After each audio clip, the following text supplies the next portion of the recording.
सारे ट्रैक किए दुनिया की हाल है।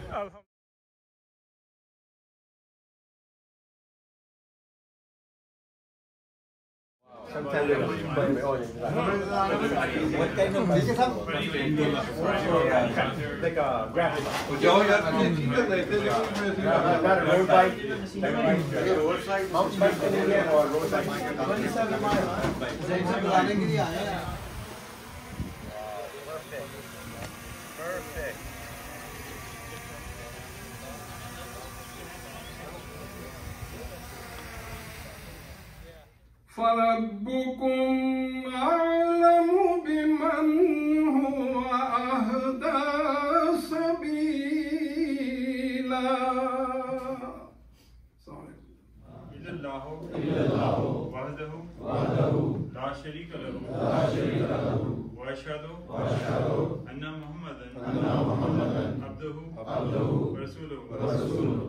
أشهد أن لا إله إلا الله وحده لا شريك له وأشهد أن محمدا عبده ورسوله. أشهد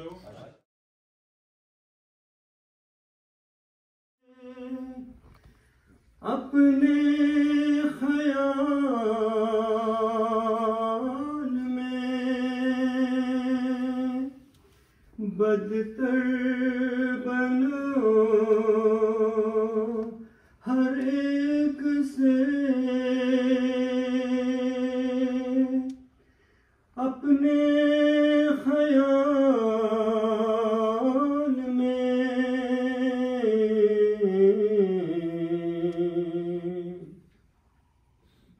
शायद इसी से दखल हो दारुल विसाल में। नारे तकबीर, तक़वा यही है यारो कि नख़वत को छोड़ दो,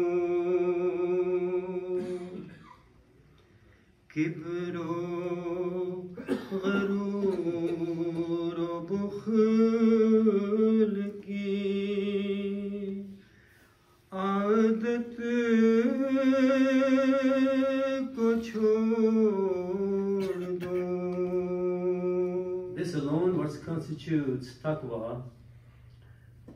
that you get rid of pride, haughtiness, and arrogant demeanor. Get rid of that mean and miserliness state of mind. Get rid of love for this mortal abode, for the sake of the Lord, abandon the path of an easy and luxurious life. It's indeed an accursed path, have nothing to do with this curse. Otherwise, forget about your hopes of seeing the Lord. With truth and sincerity, accept the life of a great vigor, so that the holy angel descend upon you. Indeed, what Islam is to accept annihilation for the sake of your Lord, to abandon one's own desires just to accept the will of God. Think of yourself as inferior than everyone else. This humility will probably lead you to enter the doors of paradise.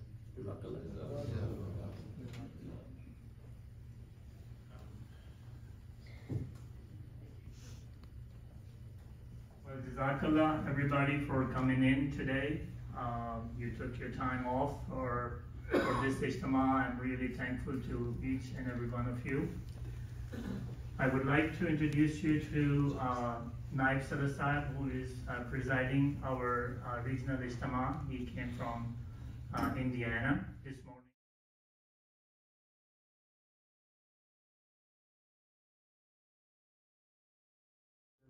وأشهد أن محمدا عبده ورسوله أما بعد فأعوذ بالله من الشيطان الرجيم بسم الله الرحمن الرحيم. Respected Naib Sadr Sahib, Nazmala Sahib, and all my Ansar elders and brothers, Assalamu alaikum wa rahmatullahi wa barakatuh. Respected Nazmala.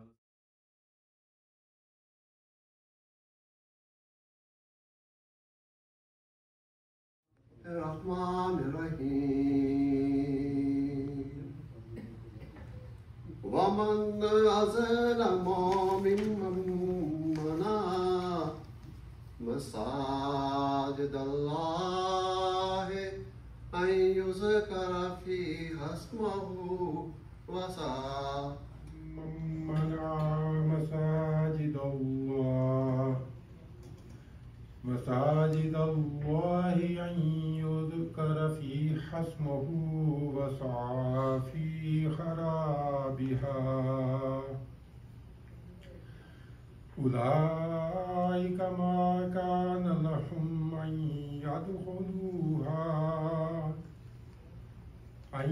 يدخلوها إلا خائفين لهم في الدنيا خزي ولهم في الآخرة عذاب عظيم.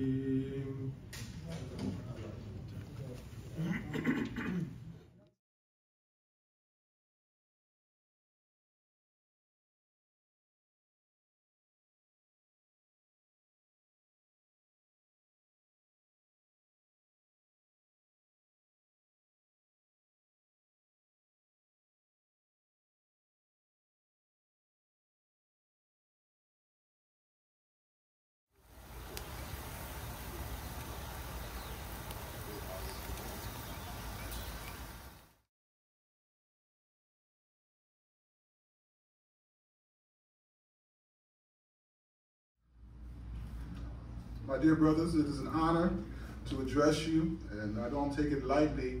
At any time we can come together and share.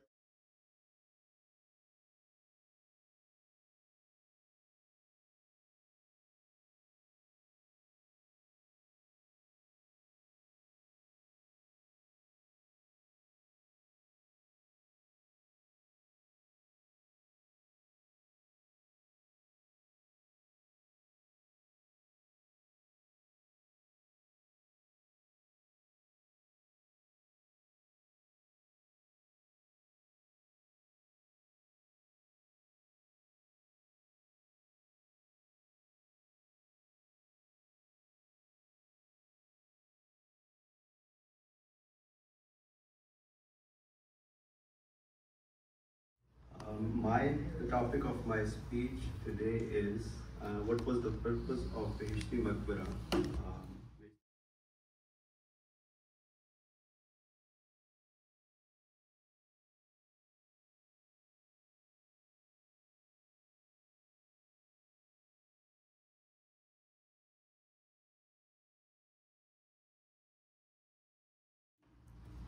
the fundamental point in public speaking is that you should be cognizant of the crowd. Who are you talking to? And secondly, you should be clear and concise in your thoughts. And number three, based on the topic that you have. And number three is be able to deliver it effectively and concisely. So one of the things they usually talk about is that you have an opening statement, what your topic is going to be, and then you can also spell out what your sources are going to be to support that or explain that. And at the end of it, you want to wrap it up. Say in conclusion, these are the three things I talked about, or these are 2 things I talked about, and so you take home, this is the message. So these topics are based on that. So you need to look at the topic itself first very carefully. That, for instance, not to pick on anybody, so please ignore if it is. For instance, says 3 signs of the truthfulness of Prophet Muhammad. So you say, I'm going to talk about 3 signs. And you say number 1, number 2, number 3. And at the end you say, these are 3 signs I talked about. And of course the time constraint is there, that you have only 3 minutes, so you should think about that, I'm going to devote 1 minute to this. And in your mind it should be a clock that tells you that now I need to move to the next line. Because otherwise you can talk about one point forever. You know, mashallah, these topics are such that you're all familiar with. The other point is the way you address. You want to talk to people. Okay, you're not reading something there. They can read it on their own. So it's a conversation. You make eye contact with people and say, listen, I'm talking to you, all right? And this is the point I'm trying to get across. So you interact with the person. And third, which is a smaller point but very important, for our format, we always have an opening with the recitation with either Ashhadu la ilaha illallah or Bismillah ar-Rahman ar-Rahim. And the contents have to be based. They had designated 15 points for your source of material. The arguments you're presenting from Quran, so you quote something from the Holy Quran, quote something from Hadith, quote something from the sayings of the Prophet Messiah or Khulafa, and the quality of knowledge you should be able, that you have comprehended that topic, you have focused it on it. You're not going to run around and get away from the topic. Remain focused on it.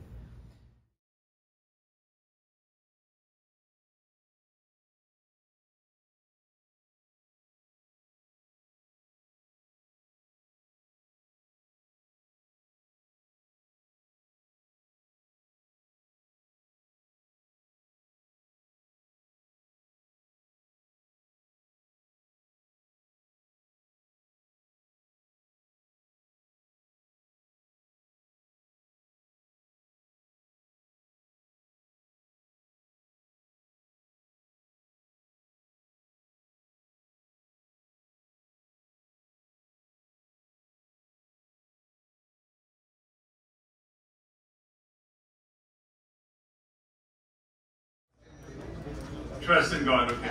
And how do you know that if someone has trust in God? Like what would be that example of your relative or a friend that makes you think that they have trust in God?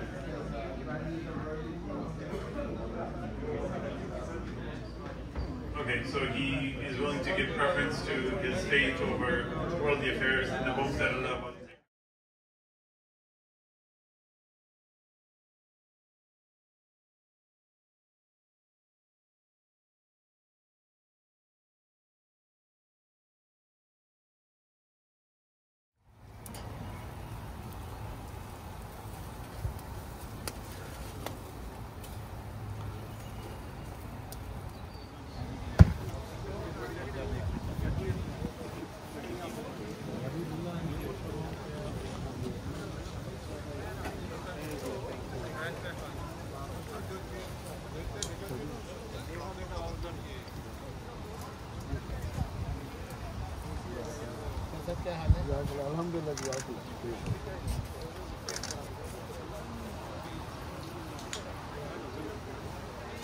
Assalamu alaikum. My name is Jason Elsey here in Willingboro.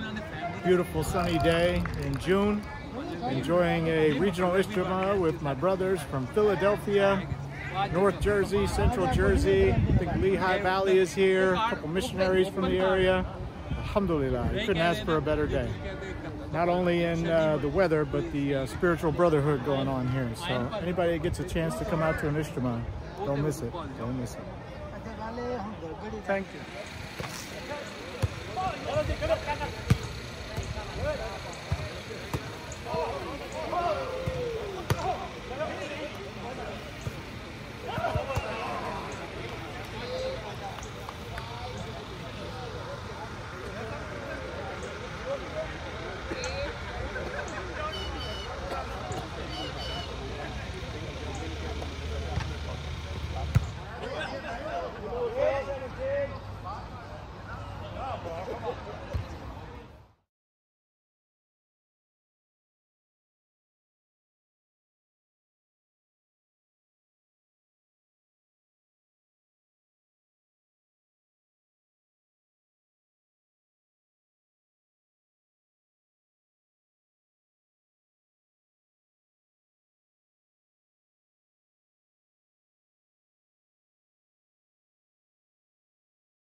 मेरा नाम पूछो मैं आमदी हूँ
Assalamu alaikum. So it seems like it was just a few hours ago that I was standing here before welcoming everyone, but maybe it was only a few hours ago.